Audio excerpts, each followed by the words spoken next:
All right. Hi, everybody. Welcome back to this week's interview series with Pitch Hackers.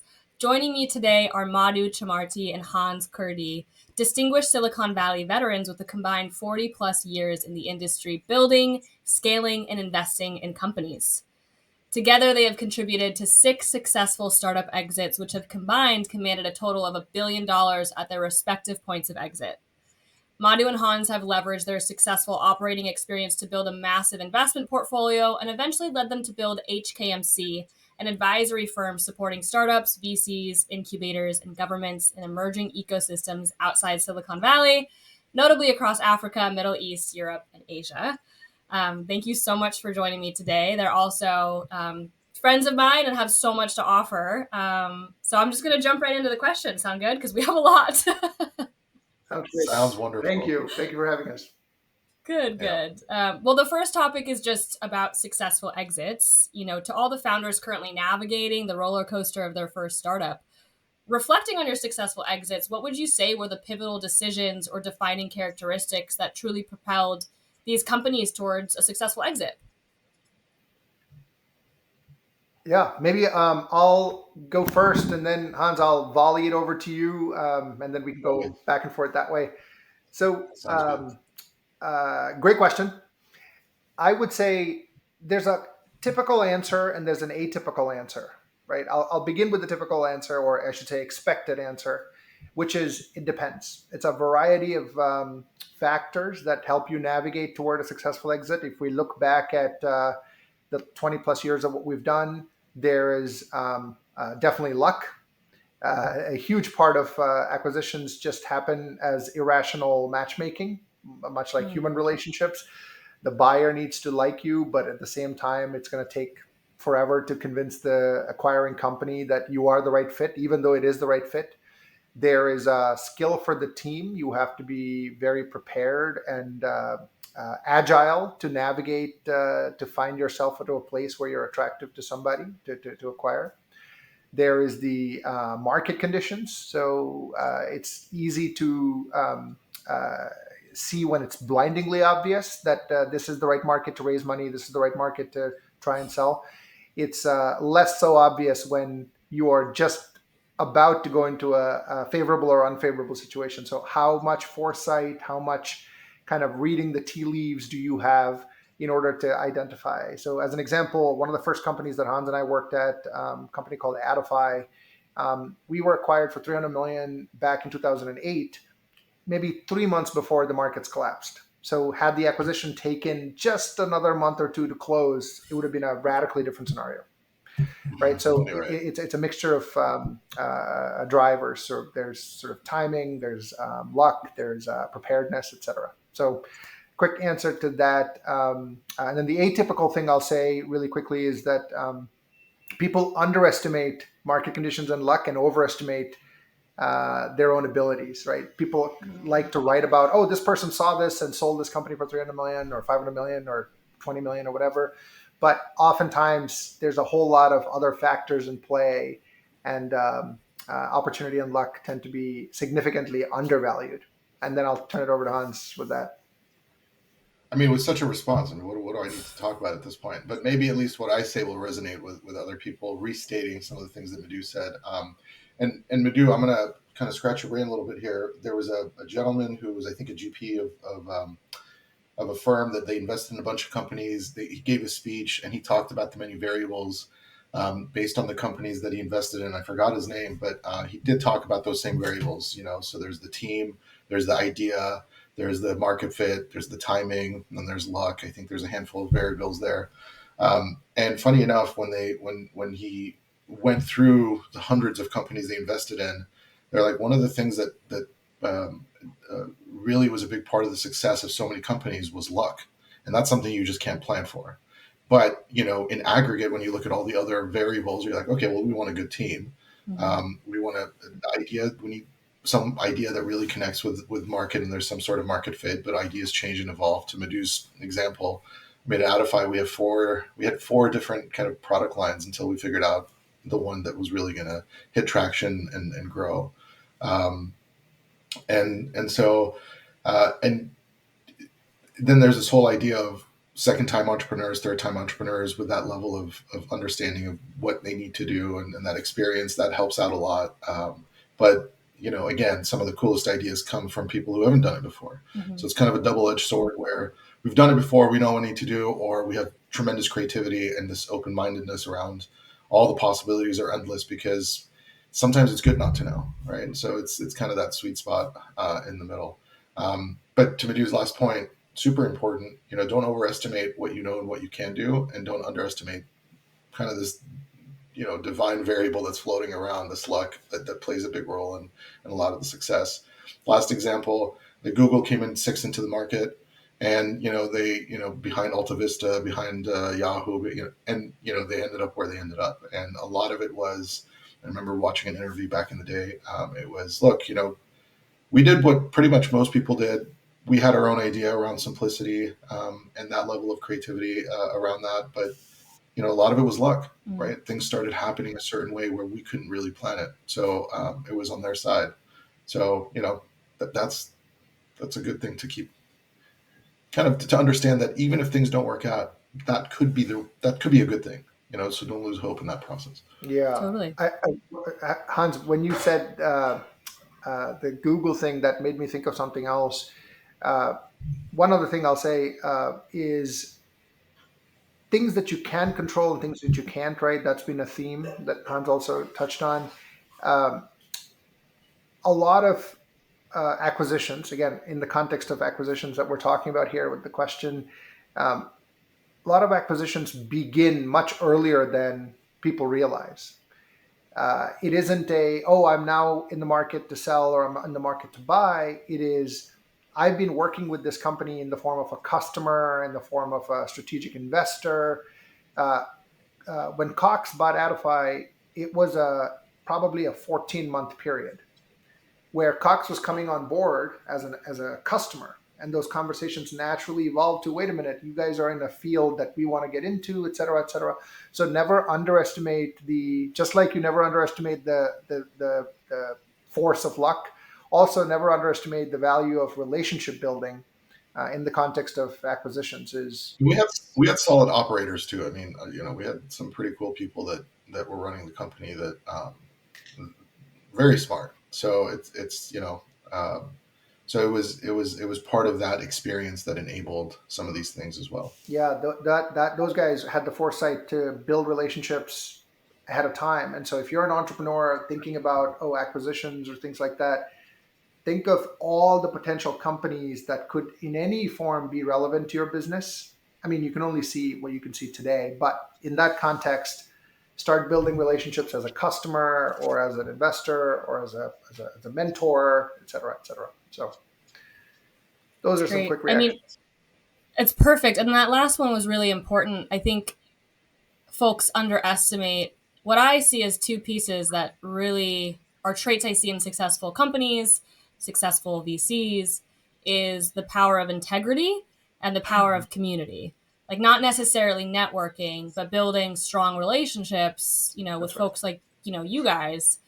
And then being in integrity with what you're building for your customers, for your VCs. I think sometimes that gets put by the wayside, and when you're focusing on how do I hit X milestone, right? But in the grand scheme of things, like when you're talking about these pieces of luck, I think a huge section of it is how do you lead with integrity and pull in the people into your life that are going to make it more expansive.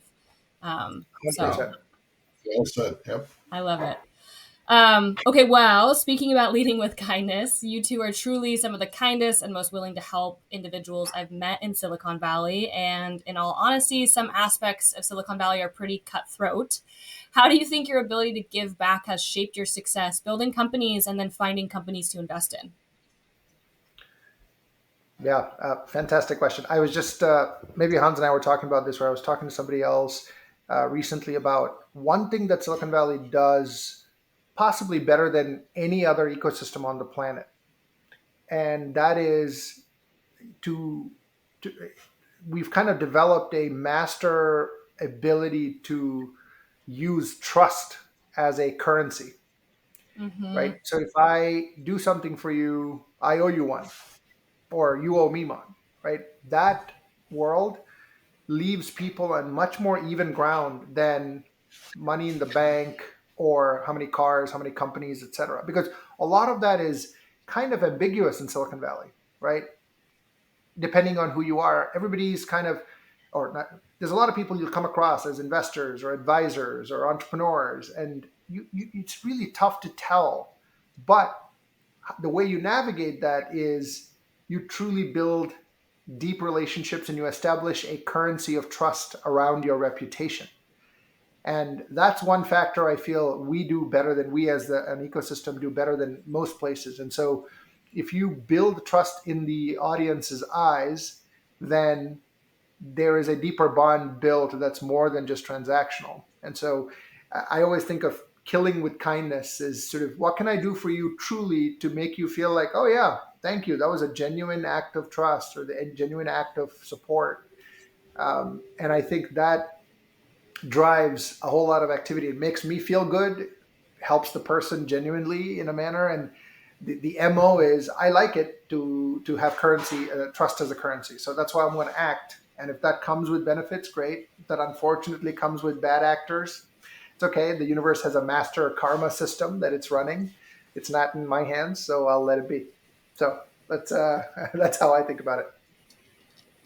Yeah, and I think you know there is that Silicon Valley culture that grew up. So I guess in the first bubble, so in the 90s, late 90s, it was the most amazing experience, and what really rooted Silicon Valley to be what it is. And the way that I saw it was just a bunch of pirates running around trying to make things happen. It was like the throwing away of the suits and putting on the flip flops and the shorts and getting into the office with a beard and long hair. And it's like, what is going on in this corporate world? This is not what we're used to. But it kind of let go of this kind of stringent rules, and that opened up the expansiveness of creativity and creating the Silicon Valley that we see today. And and it's done its ups and downs, and now we have a lot of very sophisticated players in the game. But what really held true and what was really big in Silicon Valley more than anywhere else in the world is, and it was laughed at, and but it was this concept of failure. Like, no one fails in Silicon Valley, right? The good and the bad of that. And no one fails in Silicon Valley, so that means anything is possible. But also what that really opened up is kind of personalities that basically said, hey, you know what? I want to help you out. Doesn't matter what, doesn't matter who. And it went from this, like, I'm not going to tell anyone about my idea to let me tell everyone about my idea. And there was this letting go of someone is going to take my idea and run with it. And it's like, no, tell me your idea so I can help you.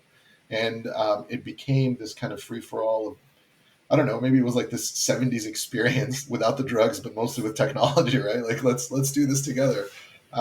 And, you know, that's the exciting thing about it. And that's what keeps you grounded and young. And the more you experience Silicon Valley for what it is, the more you realize, like, this is why this type of personality works better than not, right? So there are a lot of people, the transplants that came to Silicon Valley, didn't really understand that, brought in their culture, their personality, and, you know, we had our ups and downs, but really the tried and true of people who've lived here and grew up here and started many companies here, they're always open to help. They're always open to be kind. And our old CEOs and our old bosses and like all these people are still friends. And it's like, tell me what you're doing. Happy to help. You know, we now, obviously they're financially completely set and they're, on the stratosphere beyond our own, but they're always willing to come down and say, what do you need? How can I help you? And you keep those people around, For sure. Yeah.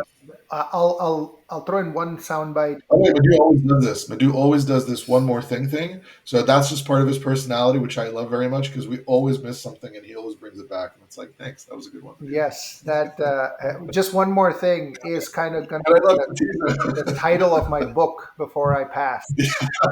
Oh, just one more thing. Totally. Yeah, I think that's a great title for a book. Yeah. Me versus you is the short game, right? Me and you is the long game. That's how I think about it. When you think about how can you be kind and how does that help with like if you zoom out, always play the long game. I love that. Before we started this recording, I gave them the saying that we're on Earth School, and so now you get to have that one, and I will take the me versus you and me versus us. It's pretty powerful. Yeah. And everybody listening can take Earth School if they would like. That's what we're on. We're on Earth School. We are on Earth School. I'm happy to have a whole other conversation around Earth School. Like that's just a whole other thing. Like, That's one of Melanie's many gems that you're going to hear through the course of these conversations. Right. Yeah, it's all learning. Sometimes painful, sometimes great. I'm curious. I mean, you guys have seen so many startups both succeed and fail around you, having been in the industry for so long. What crucial advice can you offer early stage startups to better their chances of success? Boy, great question. Can I take that really quickly? Please, I will go after you. So the thing that popped up is, back to there is no such thing as failure, and it's just this building of mindset that it's okay, bumpy. And when you talk to people who are investors who've done this and have been around, they're like, like I remember Dave McClure used to say, like, don't be an entrepreneur. Don't start a startup. Like, and he would try to scare people away from his talks, be like, get out of here. Right. It's a tough road. It's a really tough road, right? And the ones that stay, it's like a Fight Club scene, like in the movie, where it's like, get out of here, leave. And the ones that stay really want it. So you kind of definitely have to have that mentality. And if you have that mentality, every obstacle is an opportunity. Cliche. I totally get it. Probably someone wants to punch me, but that's really what it is. Everything is an opportunity, and you can't do it alone. So this whole idea of like entrepreneurs, solopreneurs, like, no, like you're going to need a support group one way or another, whether it be from a business end, whether it be like collapsing on a friend and being like, oh my God, I don't know if I can do this.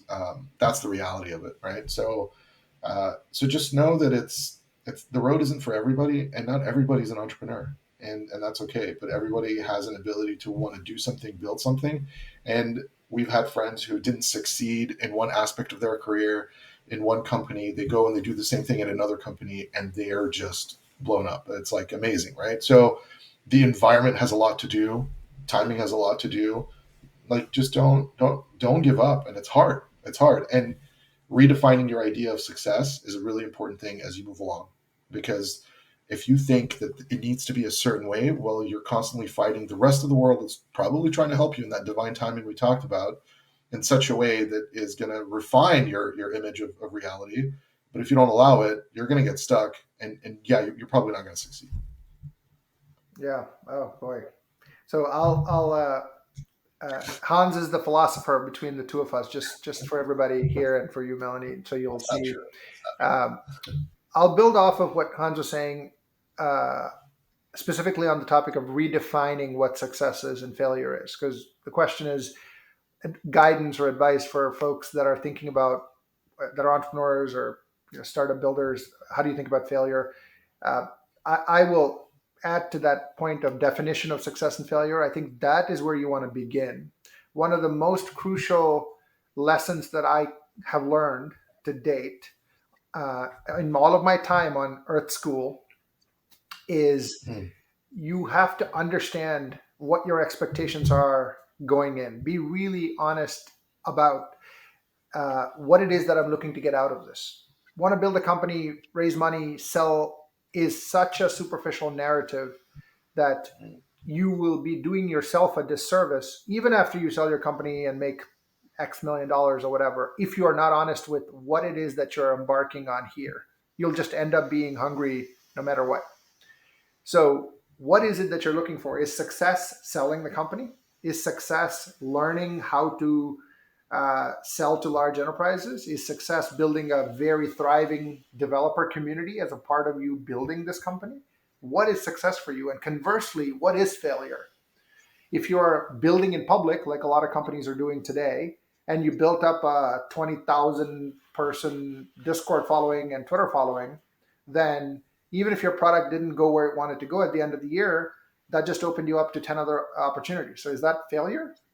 How did you define it? If you don't define your definitions ahead of time, then everything will feel like failure outside of what people think is success. That is a horrible place to be. It's a disservice to you. So the guidance, there is a tactical guidance, like be careful with money. Don't go and build 10 ideas. I'm not going to touch on that for the next 30 seconds, right? My reiteration about failure is be honest with what your goals are and what defines success. And then you will be much better off with, if that metric is not met, it's like, okay, but I learned in this. You either win or you learn. There is no lose. But be honest with yourself to save yourself so much heartache, so much evaluating your personality in others' eyes, et cetera, et cetera. So that's the guidance I give. And again, Hans said it's a long journey. You have to be obsessed with wanting to go meet your definitions of success. And if they're not being met, then you walk away. Otherwise, you're in for a hell of a ride with a lot of trips to the therapist. Well, Madhu and I give each other therapy all the time. That's right. So. We do that too. Among other That's the things. support system. Absolutely. Yeah, absolutely. Exactly. I mean, that's something I do with my founders first, is people will come to me and they're like, I need to fundraise tomorrow. And I totally get the urgency.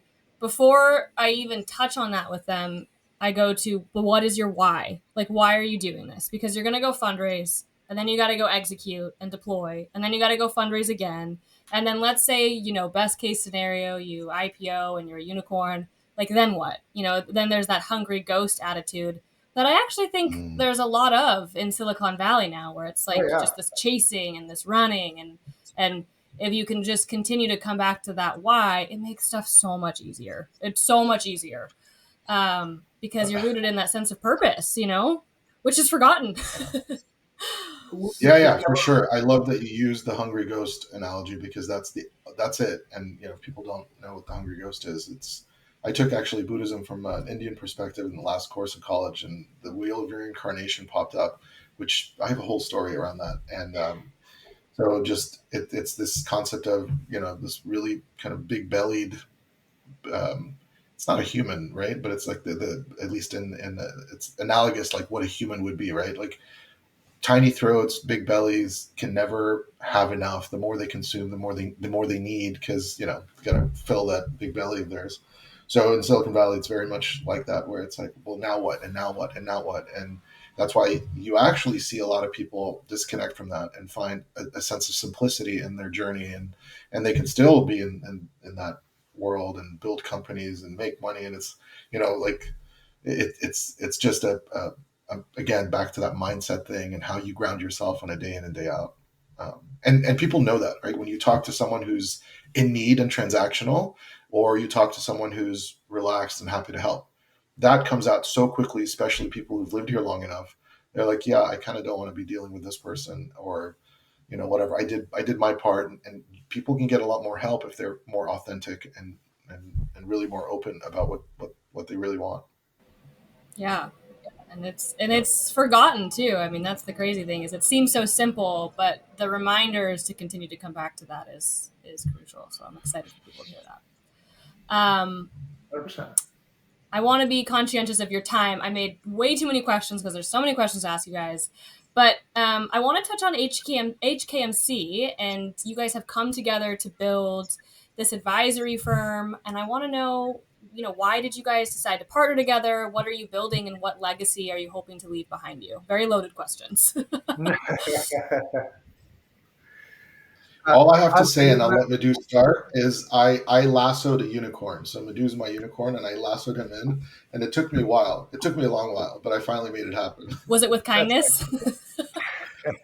I mean, I don't know. I yelled a few times, but Hans is a phenomenal chef, so he's offered. He kind of cooked up on multiple occasions delicious food, and I said, you know what, let's whatever it took. I yodeled, I sang, I played instruments, I cooked. I'm like, whatever to bring Madhu in, you know. Well, you do play piano pretty well, so. Not really. Yeah, so. So anything I'm about to say actually comes from Hans's brain, so I'll repeat that. There's 3 drivers that Hans and I align on for 𝐑𝐞𝐝𝐶 as to why it's valuable, what is the differentiation, etc. And we're in sort of early stages, and we're excited about where it can go. But before I go into those 3 stages, I'll say another philosophy that I've learned to appreciate more after engaging with Hans, especially in the last couple of years, after the most recent company I was with was acquired. I was sort of looking at Act 1 is done in my life. What's Act 2, etc. Is again, what is your calling? What makes you tick? What makes you get up and all that sort of thing, right? And um, one thing that really we both enjoy now with Pursuit of HKMC is we're building our life's work. This isn't a job. We're not just, oh, we're going to do this. It's going to look good. And then we can go, do something else. No, this is a kind of a signature for the rest of our lives in whatever form. This is our life's work. And somebody talks about this. I forget who it was. Maybe the founder of Evernote, Phil Libin, mentioned he wanted to build 100-year-old company, like 100-year company. So you're not making decisions for today or next year, next week, next month. You are thinking, what is this in the grand zeitgeist of the planet? What are you building? And so for us, that calling is HKMC in the three following ways. One, both of us are experienced operators and we enjoy continuing to roll up our sleeves and help. And we feel like there's other ecosystems globally. As immigrants and global citizens ourselves, there's multiple other ecosystems outside of the Bay Area that could leverage the lessons and successes and experiences from here. So HKMC focuses on emerging ecosystems outside of Silicon Valley that could use a lot of help. Two, there's a lot of lessons from here that can't just be immediately applied in another geography, whether it's in Ethiopia or Dubai or India or Ireland. There's cultural context that's very valuable. And the brand of Silicon Valley is sold wonderfully around the world without the recognition of cultural context. So part of HKMC also involves us attempting to tailor the education and the experience that we bring to your geography. What is it like to be an entrepreneur in Ethiopia or in Zimbabwe? These are examples of countries we work in, right? Or UAE or Ireland or India. So cultural context is the second driver that we specialize in. And then the third is the human first approach, as Hans likes to call it, which is behind every endeavor, there is a human. So how are you able to empower that human in this entrepreneurial journey? Laser focus on the person almost as much as a business, if not more than the business, right? So global ecosystems, cultural context and the importance of it, and then human-centeredness are the three drivers for building HKMC. And all those drivers we feel could use a lot more focus than just the Startup 101 education that gets pumped around in the Valley, which is great. Like the science of it is great, but what about these other factors to truly make this global? So those are the drivers for why we are building HKMC, and that's why we're excited to have this differentiated approach. Can I ask a quick question? Yes, please. So you're infusing all this energy into these very specific attributes and verticals. What is this 100-year end result? Yeah. Potentially. That's you know what? The beautiful thing about that question is there's, again, my philosophical brain tells me that I shouldn't know what that goal is. But what we can do is continue to plant the best seeds possible. And the wise person knows they plant a seed of a tree that they're not going to sit in its shade. Right. And so in the end of the day, you do your best. You try to build, the best connections possible. And hopefully that you engage with humans on such a human level that you're part of growing, you're part of healing, and you're part of this, pass it forward mentality. That by the time 100-year comes around, you're not around, but at least the garden that you've, tended to looks beautiful, right? And then maybe from you're looking at it from another angle or from somewhere else. But it's truly that heartfelt. And my point is, anyone who just heard me say that, if they're like, ugh, that's disgusting, I would suggest that they look internally and realize why they had such a reaction to such beautiful words. I mean, if someone is talking to me that way, I'm like, please tell me more. It's a hard connection conversation. So I know that's a trick question. What is it going to look like in 100 years from now? I just don't necessarily need to paint that picture. I just need to make sure that we're present in today's work, that we never lose sight of that, to make sure that what we do today has a positive impact tomorrow, and hopefully tomorrow will be greater than I could ever imagine. It's that, actually, Hans, I'm glad you said that. The positive, this is my just one more thing that I'm doing.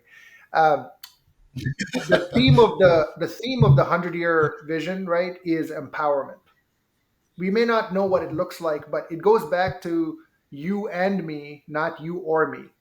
There is talk about democratizing opportunity around the country, around the world. We want to democratize care.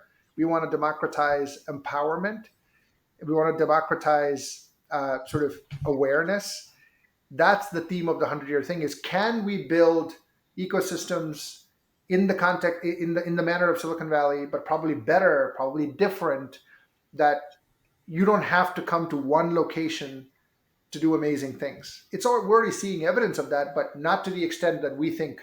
There's so much of the planet that still needs support. There's so much of the planet that still needs, boys and girls need empowerment to feel like, oh, I can also do this, right? So through our work over the next 100 years, maybe there's 50 Silicon Valleys.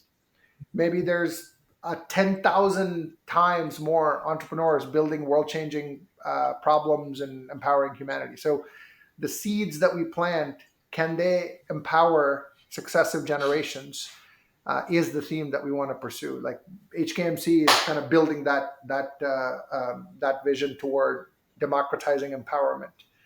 And yeah, don't know what it looks like, but that's the direction we're running in. Yeah. I love it. I mean, and it's also just innate to who you two are, which just continues to go back to that why and that purpose that I think many people, especially entrepreneurs, need to do.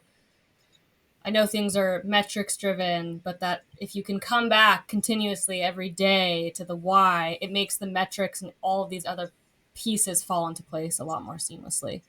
Yeah. So anything you guys want to leave the audience with? We have both VCs and founders. I just want to apologize for my lack of professional background. It looks like two massage tables squished together. It's just an extra room. It's where my computer is, and this program doesn't have like a foggy background feature. So there you have it. So anyone who comes to visit me will probably end up staying in this room. There we go. There we go. That's my apology to that. Yes. But the other thing is, I'm an overthinker. Madhu's an overdoer and overthinker. I would say he does a little bit more than I do, but my overthinking made me realize that I need to really get out of my own way, and that's probably one of the biggest things I can tell people. Like, it doesn't matter how much you put your energy and effort and intelligence and wisdom and whatever. Just get out of your own way. And divine timing is divine timing, and there's like this magical force that also is working in the background. Let it play in your life. Allow it to come in and give you answers to questions you're asking and to questions you're not even asking. So let magic play in your life. Get out of your way. Try to stay healthy, and don't ever think that you can do this on your own, because it's a tribe. It takes a tribe to do anything and everything. And in all honesty, vulnerability is power, and it's bravery. And so be vulnerable, be open, tell people you don't know, and see all the joy that can and help that you get from that. Yeah. Yeah. I was going to say, Madhu, can you even top that? Is there even one more to that? That was pretty epic. Certainly not. Topping is out of the question, but addendum is probably okay. The only thing I'll add to that is live a life of abundance. Like, truly believe that you can win and I can win. Right? That's the one thing I'll say. Just live as if you want to empower yourself and others. That is possible to live like that. This is not a zero-sum world. Contrary to what it appears, yes, like we want to preserve the coral reef. That's a zero-sum game, right? It's either there or it's not there. But in the context of this, you can actually win and the other person can win too. So to the investors, to the operators, to the entrepreneurs, to the budding entrepreneurs, remember to live a life, just believe in the philosophy of abundance. That's what I say. This was just be kind. And be kind. There we go. And just be kind. I'm so very appreciative of you guys and all that you've done for, the startup community, the whole Valley, for me. And it's great. It's really, really wonderful. I'm so excited for people to get this much needed perspective on how to show up in the world. So Thank you so much. Thank you for having me. Thank you Really for the opportunity.